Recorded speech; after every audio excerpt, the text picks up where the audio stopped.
Hello, everyone, and welcome to Magma Rage's episode 50. For this milestone episode, I just have Pandemonia here with me. How are you doing, Pandemonia? I'm good, I'm good. So it's been a quiet news week this week in terms of Hearthstone. Um, but we do have some interesting news here for the podcast. Seeing as how this is our 50th episode, that's a great time to introduce a new segment. And we're going to be introducing a new segment that we're going to have every week, which, for now at least, is called Magma Rage's Tips to Keep You from Raging. So basically, this is going to be a segment where we share one kind of tip um, on some kind of focused level. So we've had a lot of episodes where we share tips for newer players or even more experienced players um, to help them improve. So what this is going to be is we're going to just give one tip, like focus on one very specific thing that you can do or way that you can look at the game that can help you improve and keep you from raging after losing because we all know that you can't be so angry when you're winning, right? Yes. Nobody's angry when they're winning. Wise Um, words. yep, yep, Dib 20, Dib 2K18. yep. Can't be angry when you're winning. Okay, so for this week, what we're going to be looking at is meta breakdowns.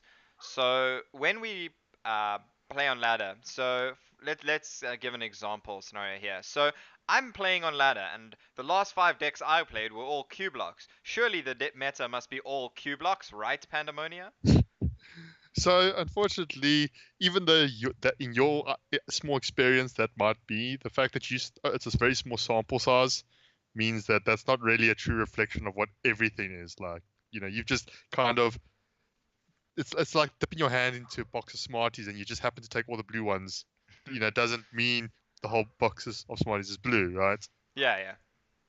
Yeah, so I mean, when it comes to these kind of things, it's really looking at what we would say like a relevant sample, statistical, yeah, a relative sample size. So the thing is, to get a relative sample size to get an overview on the meta is kind of impossible from a single person. You need to play probably hundreds of games, and then hopefully at that point you're advancing in rank and not just staying around the same rank. Which means that you are kind of the view of your particular meta is shifting as you rank up.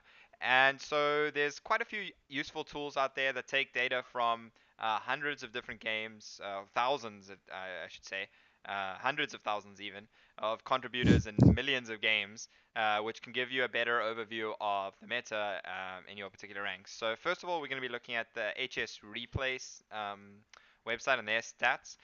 So HS Replay is connected to the Hearthstone Deck Tracker app that a lot of people use, and basically that kind of feeds some of your data into the HS Replay website, and then they have a lot of data on how the ladder looks based on the experiences of all the players using the deck tracker. So whilst it's not a perfect overview of every single game, it does have quite a large sample size because of how many people are using the app.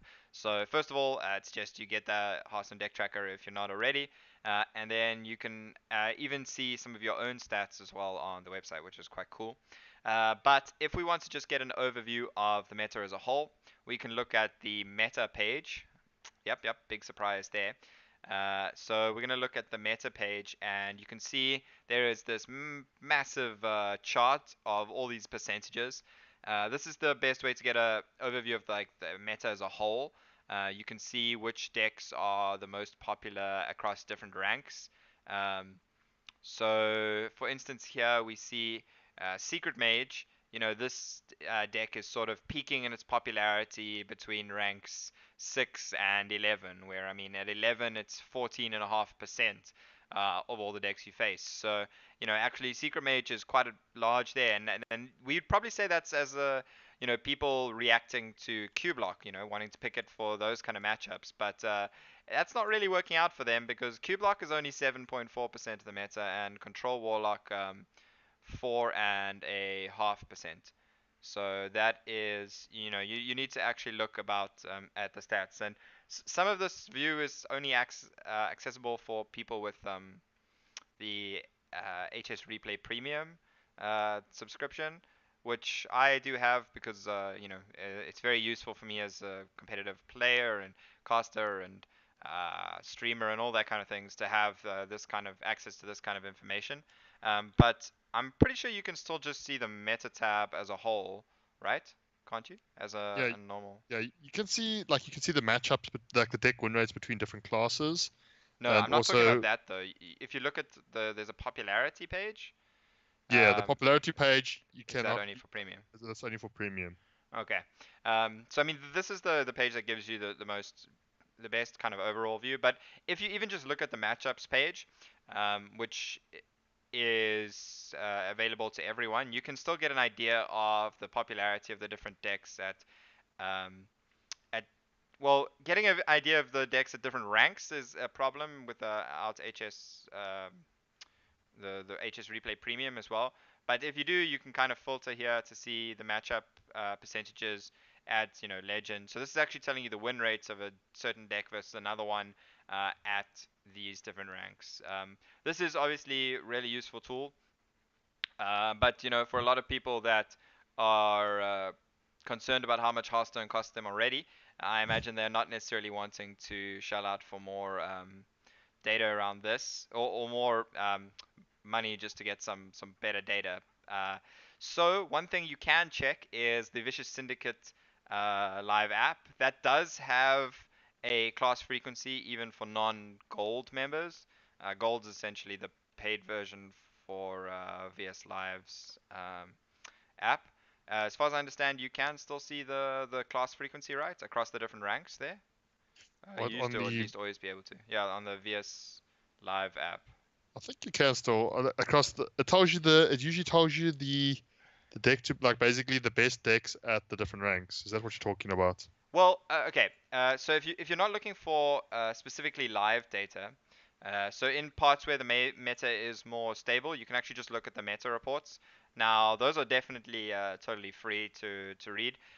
Those have breakdowns for the class and archetype distribution across different rankings. So we have like all ranks, ranks 5 to 1, and legend. So those can tell you the different percentages of the decks. So you can see like 5 to 1 paladin is more popular, and at Legend, Warlock is more popular than Paladin. So you can kind of see the different breakdowns of the classes overall, and there's lots of charts around class frequency, and also some matchup charts and all these kind of things, as well as power rankings and advice on which decks to play, and tons and tons and tons of deck lists as well here. So there's a lot in the meta report, but for now, really what we're trying to focus on is the idea that if you look at a given meta as a whole, you can make better educated decisions about what kind of decks are going to be good to play.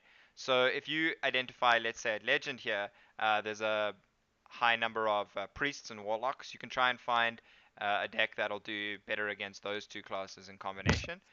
Or if you identify at your given rank, if you are able to break it down more particularly, that let's say there's a prevalence of secret mages, like we saw in the HS replay data at like rank 11, I think it was, where there was a prevalence of secret mages. Well, there all of a sudden it might be better to play some aggro decks there in order to punish the secret mages. So the point of this is really the idea that you can look at some data that is based on a much larger sample size than any individual or even small group of people can put together, and you can actually find better ways to break the meta as it is.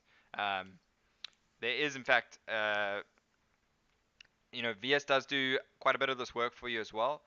Vicious Syndicate, they have Meta Breaker of the Week as well, which is basically just some decks that do well against the popular decks, and also the power rankings, which are based on the deck's win rate versus other popular decks. So that's kind of tells you. So if you're playing, rank 5 to 1, um, this tier list tells us that Dude Paladin, Murloc Paladin, Aggro Paladin, and Control Warlock are the best of decks to be playing. So I mean, the big point of this is that it's a very statistical based approach to the game. It's taking the emotion away from the frustration of queuing into five warlocks in a row, even though maybe Secret Mage is more popular at your rank, or something like that. Yeah. And just remember, because of statistics, that all this data basically just leads towards averages. So at the end of the day, you could always experience, the outline points of the data. Yeah. And at the end of the day, over long periods of time, theoretically, it will all balance out, and it should. The more games you play, it will generally lean towards, the averages that you see in after these massive collections of data. But obviously, with your small, I mean, that's why, you know, it's very easy to sometimes say, "Oh, look at my 80% win rate deck that I played 10 games with." Yeah. And those 10 games happen to be against Warrior. Yeah, um, and I mean, that's one of the important things as well. When it comes to selecting a deck, let's say you pick a deck that's good against, you found the deck, whatever it is. Let's say it's Recruit Warrior. Now you know that it's good against Paladin, it's good against Warlock, and it's good against Priest, but you keep running into mages, but actually, like, you're getting unlucky in a way in that you're running into mages more often than you should. It can teach you that you need to persevere until you actually see more of the classes that you're expecting to see. Don't like have two mages in a row and then go, oh, this meta's all mages. Now I need to change to something that beats mages, and then you change to something that beats mages, and then you run into the priests and warlocks, right? I mean, yeah, that's the important lesson here is that looking at this kind of data can give you a lot more confidence about the decks that you're picking and can help you find better decks for your given meta at whatever different ranks you're at. Um, so yeah, I mean, if we look at the VS Live app as well, that does have a breakdown more specifically of the percentage of a class represented at each different rank. So that's each different rank broken down like, rank 20 and 19 are separate, rank 5, 4, 3, 2, 1, those are all separate, and then legends all just grouped into one. Um, so this is also with VS Live Gold, which is also uh, like a paid subscription thing, I think. I don't know. Because I am a contributor for the VS Live well, for the meta reports, I have access to VS Gold without having to pay any money, which is nice. Um, but yeah, I mean, these kind of data sources are really the useful things that can help you make better informed decisions when it comes to picking your decks for whatever your given meta is, and that's the really important point this week. Looking at metas from a broader perspective than just your own experience of it. Um, yeah. So, anything else you have to add on that topic? no, I think it's sometimes, especially in Hearthstone, it's very easy to just say, "Oh, it's bad luck or good luck," and that's why it's always handy to have stats, because the stats never lie. So it's always good to, like, once in a while, you go back and go, okay, you're upset or you're happy, and then you kind of ground yourself back on, look at the stats. What does the stats say? Yeah. Am I being unreasonable? Am I being reasonable? Was I lucky? Was I unlucky in the way I queued, or the way that the Yeah. deck's played? Or wait, did I maybe just queue the wrong deck in a given meta? Yeah, and as you mentioned earlier, it's also important to note that if you play 20 games, you're not going to see the exact percentages that are represented in the meta because this is, an averaging. So you could still run into those outlier runs where you play, 10 hunters in a row, and that's pretty good probably for you depending on the deck you're playing. Um, so it is very important to keep all those kind of things in context and really just keep persevering, especially when we have metas that can be a little bit rock paper scissors when it comes to Yeah, deck choices. It can be very important to identify the best option of those and to actually like persevere through maybe one or two early losses because you got unfortunate, let's say, with the decks that you queued up against.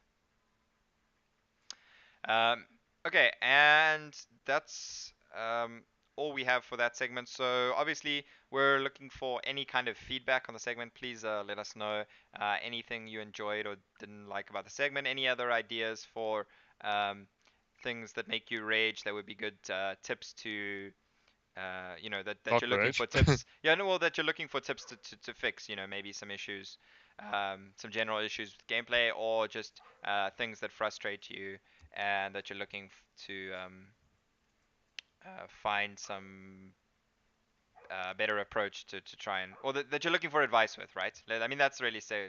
That's Yeah, basically what this is. It's just giving some advice. So the only other news we have in our more regular segment is our esports segment. And as we mentioned last week, it was the HS Copa America over last weekend, and it was Race that managed to take home the victory there.